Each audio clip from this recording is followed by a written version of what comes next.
कभी आपने सोचा है, अगर इंसान से उसका पैसा, उसका नाम, उसका काम, उसका परिवार और उसकी आजादी सब छीन ली जाए, तो क्या उसके पास जीने की कोई वजह बचती है?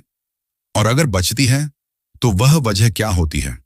आज की यह कहानी खुशी की नहीं है, सफलता की नहीं है और न ही मोटिवेशन के खोखले नारे लगाने वाली है।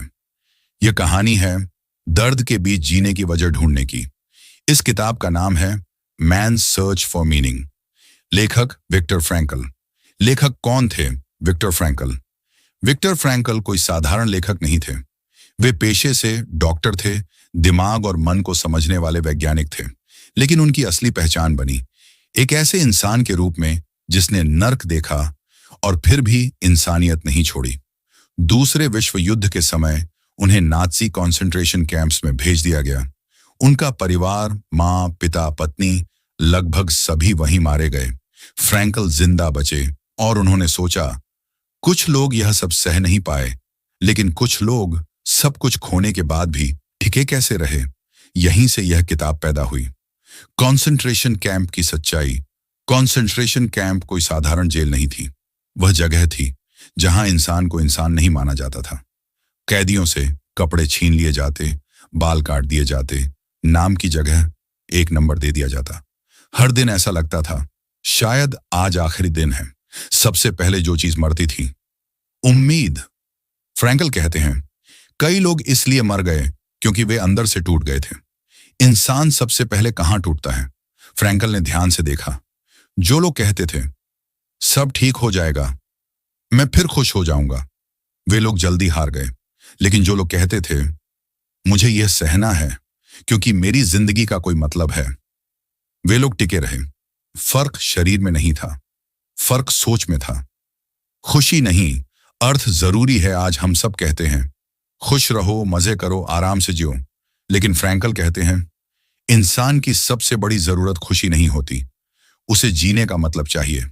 जब सब कुछ ठीक हो तब खुशी अच्छी लगती है, लेकिन जब सब कुछ टूट जाए तब अर्थ ही इंसान को बचाता है।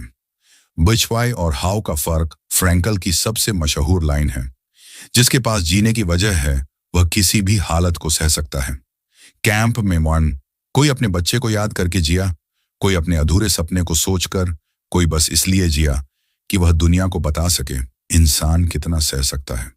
वजह छोटी हो सकती है, लेकिन उसका असर बहुत बड़ा होता है। आखिरी आजादी नाजी सैनिक कैदियों से सब कुछ छीन सकते थे, लेकिन एक चीज नहीं। फ्रैंकल कहते हैं इंसान से सब कुछ छीना जा सकता है, लेकिन यह नहीं कि वह किस सोच के साथ उस हालात का सामना करेगा। आप हालात नहीं चुनते, लेकिन आप यह जरूर चुनते हैं आप टूटेंगे या संभलेंगे। यही इंसान की आखिरी आजादी है। लोगोथेरेपी, एक नई सोच। युद्ध के बाद फ्रैंकल ने मनोविज्ञान में एक नई सोच दी। लोगोथेरेपी, इसका मतलब इंसान सुख या ताकत के पीछे नहीं भागता, इंसान अर्थ ढूंढता है। जब जीवन में अर्थ होता है, डिप्रेशन कम होता है, खालीपन कम होता है और जीने की इच्छा बढ़ती है। जीवन का अर्थ मिलने के 3 रास्ते फ्रैंकल कहते हैं। अर्थ 3 तरह से मिलता है। 1, कुछ करके, काम और योगदान। जब आप कुछ बनाते हैं, किसी के काम आते हैं, समाज में कुछ जोड़ते हैं, तो जीवन में वजन आता है। काम सिर्फ पैसे के लिए नहीं, काम अपने होने की वजह भी देता है। 2, किसी से जोड़कर, प्रेम और अनुभव। फ्रैंकल कैंप में अपनी पत्नी की कल्पना करके जीते रहे। वे कहते हैं प्रेम शरीर से नहीं, मन से महसूस होता है। रिश्ते, प्रकृति, संगीत, कला, ये सब जीवन को गहराई देते हैं। 3, दुख को देखने के नजरिए से यह सबसे गहरी बात है। जब दुख टल नहीं सकता तो सवाल होता है मैं इसे कैसे सहूं। अगर आप दुख को समझ लेते हैं, उसे किसी मतलब से जोड़ देते हैं, तो वही दुख आपको मजबूत बना देता है। दर्द भी इंसान को ऊंचा उठा सकता है। फ्रैंकल कहते हैं अगर दुख टाला नहीं जा सकता तो उसे इज्जत के साथ सहना भी एक जीत है। यह किताब यह नहीं कहती दुख अच्छा है, यह कहती है दुख भी बेकार नहीं होता।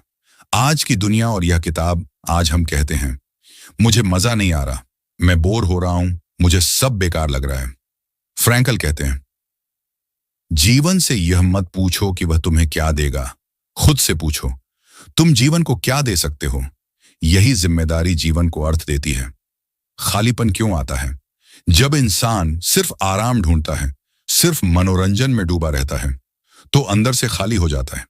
फ्रैंकल इसे कहते हैं एग्जिस्टेंशियल वैक्यूम, इसका इलाज और ज्यादा मजा नहीं बल्कि अर्थ वाला जीवन है। जीवन का असली सवाल, फ्रैंकल कहते हैं, जीवन हमसे सवाल पूछता है और हमें जवाब देना होता है अपने फैसलों से।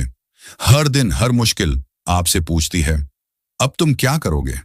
निष्कर्ष, इस किताब की आत्मा, यह किताब हमें सिखाती है, हालात से लड़ो मत, उनसे सीखो और अपने जीवन को अर्थ दो। अगर जीवन में अर्थ है तो दर्द भी सहा जा सकता है।